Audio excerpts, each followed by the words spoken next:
Alors qu'elle se rend sur la tombe de sa mère, Lily entend soudain sa voix et se retourne. La femme qui se tenait derrière elle ressemblait exactement à sa mère, mais elle a vite compris qu'elle ne l'était pas. La femme a alors expliqué son incroyable histoire et a fait quelque chose pour Lily qui a changé sa vie. Maman, tu me manques vraiment. J'aimerais que tu sois là avec moi, a dit Lily pour la millionième fois en déposant un bouquet sur la tombe de sa mère. Elle s'est assise sur l'herbe et a commencé à parler à la pierre tombale de sa mère, lui racontant tout ce qui s'était passé la semaine dernière. L'adolescente regardait attentivement les belles lettres qui éplaient Isabella Hawthorne. Malheureusement, ces histoires n'étaient pas bonnes. La jeune fille de 15 ans éprouvait certaines difficultés. Lorsque sa mère est morte 4 ans plus tôt, son père a commencé à boire pour faire face à la douleur. On aurait dit qu'il avait complètement oublié sa fille et qu'il buvait jusqu'à l'oubli presque tous les soirs. Pendant ce temps, Lily a dû faire face seule à son propre chagrin, ainsi qu'aux changements qui accompagnent l'adolescence. Ce n'était pas facile. Alors, chaque semaine, elle se rendait sur la tombe de sa mère pour ressentir un peu de joie. Cette habitude la calmait, et parler de tout ce qui s'était passé était apaisant. C'était comme si sa mère la guidait. C'était juste un vœu pieux. Mais aujourd'hui, c'était un peu différent. Lily était de meilleure humeur et avait quelque chose à dire à sa mère. Ma professeure, Madame Garrison, dit que je suis très douée pour écrire, maman. Je pense que c'est ce que je veux faire quand je serai grande. Mais je veux aussi voyager et prendre des photos. Je pourrais peut-être trouver un emploi dans les deux domaines. Quel serait ce métier ? Demanda Lily, faisant la moue parce qu'elle savait qu'aucune réponse ne viendrait. Tu pourrais être journaliste de voyage, dit une voix derrière elle. Lily se retourna précipitamment et se leva de l'herbe. Ses yeux s'écarquillent en voyant la personne qui se tient là. C'était sa mère. Mais ce n'était pas possible. Lily savait que sa mère était décédée. Elle avait peut-être 11 ans à l'époque, mais elle lui a fait ses adieux elle-même. Comment ? Quoi ? Qui êtes-vous ? Haleta l'adolescente qui avait froid pour une raison quelconque. C'est une longue histoire, répondit la femme en haussant les épaules et en lui faisant un sourire gêné. Lily regarda longuement la femme. Son visage était exactement comme celui de sa mère, mais elle était en meilleure santé et plus rondelette. L'adolescente ne se souvenait de sa mère que pendant ces derniers jours, lorsqu'elle était si maigre qu'elle pouvait à peine bouger. Qui êtes-vous ? Vous ressemblez trait pour trait à ma mère, a dit Lily en regardant les yeux de la femme une fois de plus. Tu as raison. Je suis la jumelle d'Isabella. Je m'appelle Elizabeth Blackburn, a répondu la femme. Et tu es probablement Lily, la fille de ma sœur ? Oui, mais ma mère n'a jamais mentionné avoir une sœur jumelle. Que se passe-t-il ? J'ai découvert son existence il y a seulement quelques mois. Mes parents. Enfin, mes parents adoptifs, sont morts, et j'ai découvert mes papiers d'adoption dans leur vieux carton. Ils n'avaient jamais rien dit avant, mais mon certificat de naissance disait que j'étais né à Newark, dans le New Jersey. Il était modifié avec le nom de mes parents adoptifs, bien sûr, et ils m'ont élevé à Brooklyn, New York, toute ma vie, alors j'ai su que c'était là que je devais commencer mes recherches. j'ai décidé de vérifier des trucs pour voir si j'avais des liens avec une famille biologique, expliqua Elisabeth en se rapprochant de Lily, tenant fermement son sac à main par nervosité. Ok, continuez. Plus tard, j'ai trouvé les informations de mes parents biologiques auprès d'une agence qui organise des réunions consacrées à l'adoption.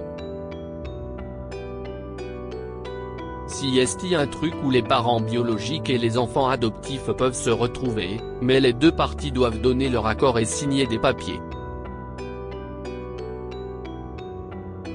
Apparemment, ils voulaient que je les trouve si jamais je les cherchais, poursuit Elisabeth. Mais mes grands-parents sont morts il y a des années, a expliqué Lily, confuse. Eh bien, ils ont dû s'enregistrer avant ça. Ok. Mais comment m'avez-vous trouvé ici? Ce registre n'aurait-il pas pu vous donner seulement les noms de mes grands-parents? Tu es intelligente. En fait, j'ai cherché leur nom en ligne et j'ai découvert le Facebook d'Isabella. Elle me ressemblait et avait des photos avec toi. Je suis heureuse qu'elle ait gardé son nom de jeune fille, sinon je n'aurais probablement rien trouvé, a ajouté Elisabeth, en se rapprochant de la tombe d'Isabella. Oui, elle m'a dit qu'elle n'avait jamais aimé le nom de famille de mon père, Erickson. Et je suis d'accord. J'aimerais aussi être Sorn, dit Lily, en regardant aussi la tombe de sa mère. Elisabeth a soupiré. Si est un joli nom de famille. De toute façon, le temps que je la trouve sur Facebook, il était trop tard. J'ai vu le message informant les gens de sa veillée. J'ai cliqué sur ton profil aussi. Elle t'a tagué sur quelques photos, mais tu n'as rien mis à jour depuis non plus. Ouais, je n'aime plus les médias sociaux. Je savais où ta mère était enterrée, et aujourd'hui, j'ai décidé de venir lui rendre hommage. J'aurais aimé qu'on se retrouve plus tôt, cependant. J'aurais pu aider où? Je ne sais pas. Créer un lien avec ma sœur, marmonne Elisabeth, sa voix se brisant à la fin. Mais tu es là, et je suis si heureuse de te rencontrer. Je pense qu'elle aurait aimé ça. Maman était la meilleure. Elle aimait la famille par-dessus tout, et ça aurait été bien d'avoir une tante toutes ces années. Je suis heureuse qu'on se soit enfin rencontrés, a dit Lily, qui commençait à pleurer elle aussi. Oh, ma chérie. Je n'aille pas demander. Comment tu t'en sors? Tu es une adolescente, et tu as perdu ta mère. J'espère que ton père prend soin de toi? Demanda Elisabeth, essuyant ses larmes et se concentrant entièrement sur l'adolescente. Lily s'est effondrée encore plus et s'est mise à pleurer de façon incontrôlable. Elisabeth l'a serrée dans ses bras et la jeune fille a tenu bon. À travers ses larmes, elle a raconté à la femme plus âgée tout ce qui se passait avec son père et combien elle se sentait négligée. Elisabeth ne pouvait pas le croire et ne voulait pas le permettre plus longtemps. Elle a insisté pour rentrer à la maison avec Lily et s'est présentée à son père, Hans Erickson. Il était déjà ivre, et il n'était que 18 heures. Mais l'homme cligna plusieurs fois des yeux et prononça « Isabella ? Je ne suis pas Isabella. Je suis Elisabeth, et j'emmène ma nièce avec moi pour un voyage à New York. Est-ce que cela vous convient ?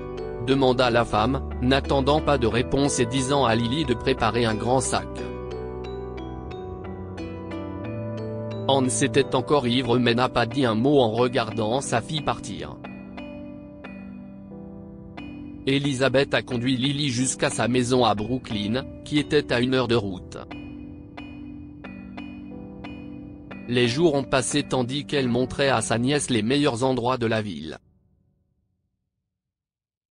Son père n'a pas appelé ou envoyé de message pendant tout ce temps. Elisabeth a donc fait la seule chose à laquelle elle a pensé et a dit à Lily de vivre avec elle de façon permanente.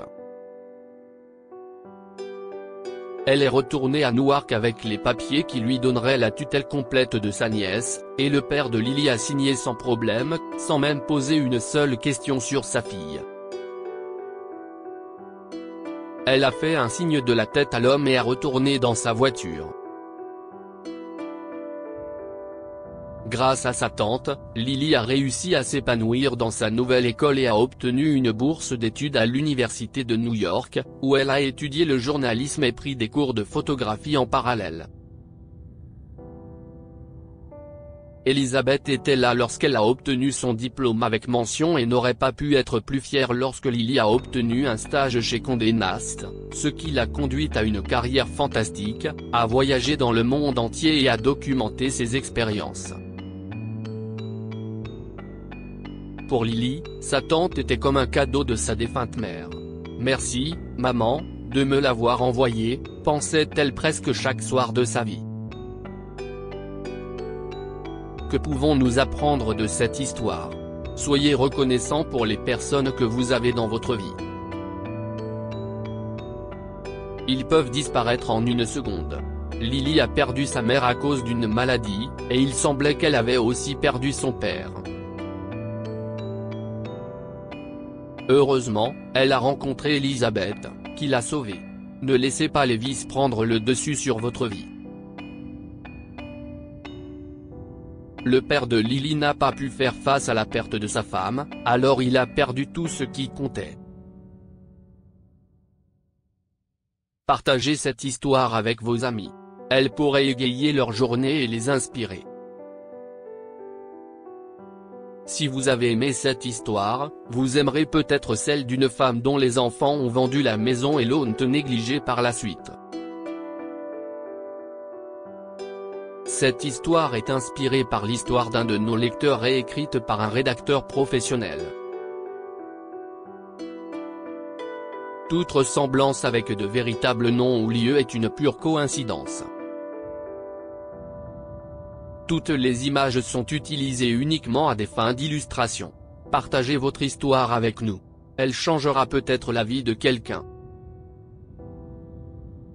Si vous souhaitez partager votre histoire, envoyez-nous un mail à info@amomama.com. Abonnez-vous à Amomama sur Google News.